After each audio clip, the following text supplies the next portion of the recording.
வாங்க ஃப்ரெண்ட்ஸ், இன்றைக்கி இந்த நிலைமையில் நம்ம வீட்டு தோட்டத்தில் என்னென்ன காய்கறி எல்லாம் எனக்கு கிடைக்குது இந்தியன் சமையலுக்கு அப்படின்னு சொல்லி பார்ப்போம்.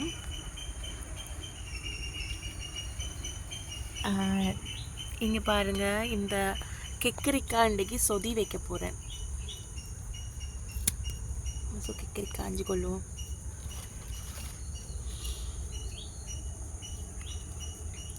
ஃபர்டிலைசர் எதுவும் இல்லாததுனால அவ்வளோ பெரிய காய்ன்றதுக்கு இல்லை, ஓரளவு சின்ன காய் தான்.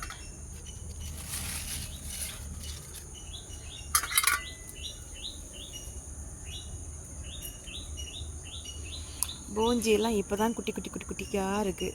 பீன்ஸ்,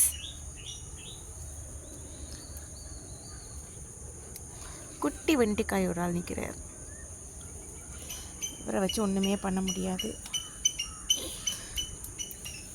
இங்கே இன்னொரு கெக்கரிக்காய் இருக்குது, அதை ஆஞ்சிடுவோம்.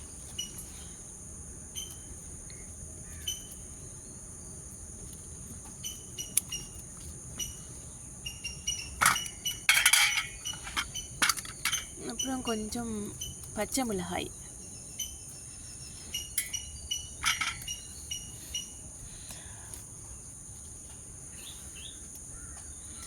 ரிலேஷன்ஸ் வந்த நேரம் அன்றைக்கு நான் அவங்களுக்கு கொஞ்சம் ஆஞ்சி கொடுத்துட்டேன். இங்கே நின்றதில்ல.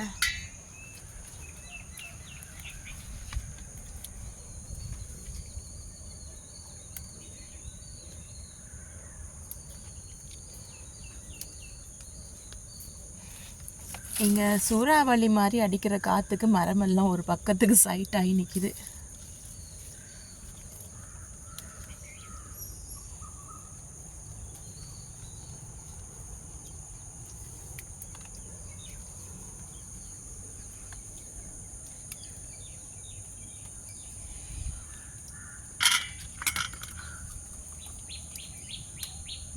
கங்குன் இருக்குது, கங்குன் கொஞ்சம் ஆஞ்சி கொள்ளுவோம். கங்குன் நம்ம பிரட்டி கொள்ளலாம்.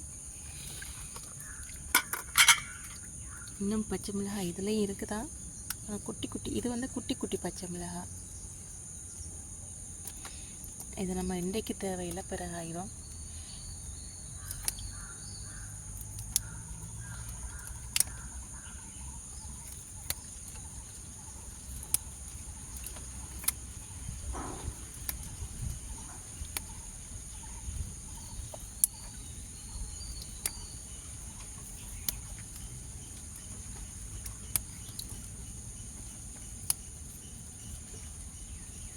இங்கே காற்று மழையெல்லாம் நிறைய அடிக்கிறதுனால வெளியில் போகலை.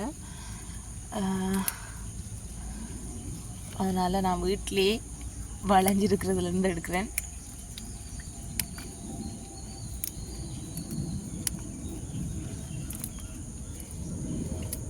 மலைக்கு இந்த சின்ன அந்து பூச்சி மாதிரி ஒரு பூச்சி வந்துட்டு இந்த கொச்சிக்காய் மரத்தில் இருக்கும், மிளகா மரத்தில் இருக்கிற பூச்சி.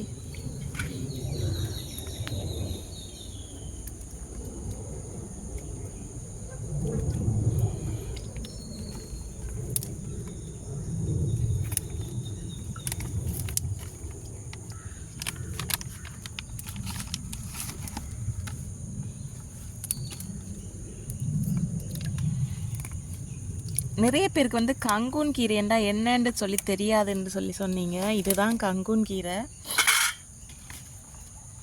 இதில் பூ பார்த்தீங்கன்னா பர்பிள் கலரில் இருக்கும். இங்கே பாருங்கள், இதுதான் அதில் பூ. இந்த இப்படி குழல் மாதிரி பூப்பாங்க.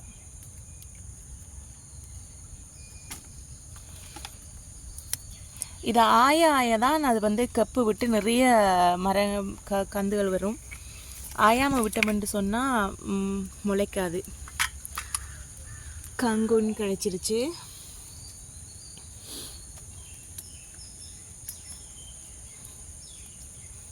வேறு என்ன?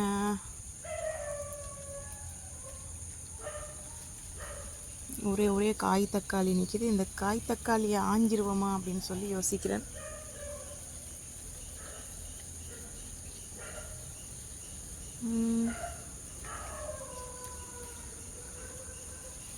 இருக்கட்டும்.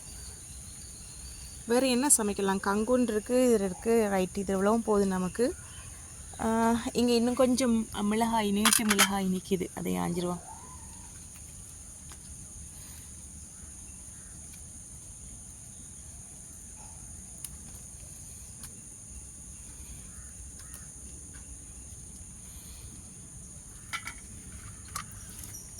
இன்றைய சமையலுக்கு இவ்வளவும் தயாராகிடுச்சு.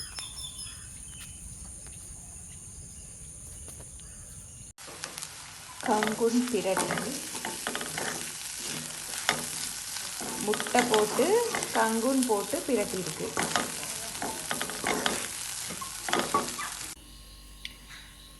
காய் சொதி வச்சாச்சு. கெக்கரிக்காய் சொதி. இது மஞ்சள் கலர் சொதி, மஞ்சள் கலர் தெரியுது இல்லை, நல்லா பால் வச்சு கெக்கரிக்காய் சொதி.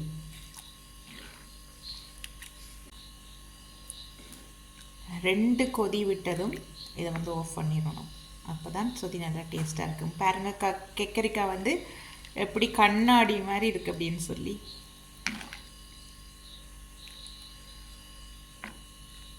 ரெண்டு கொதி விட்டதும் ஆஃப் பண்ணிடணும்.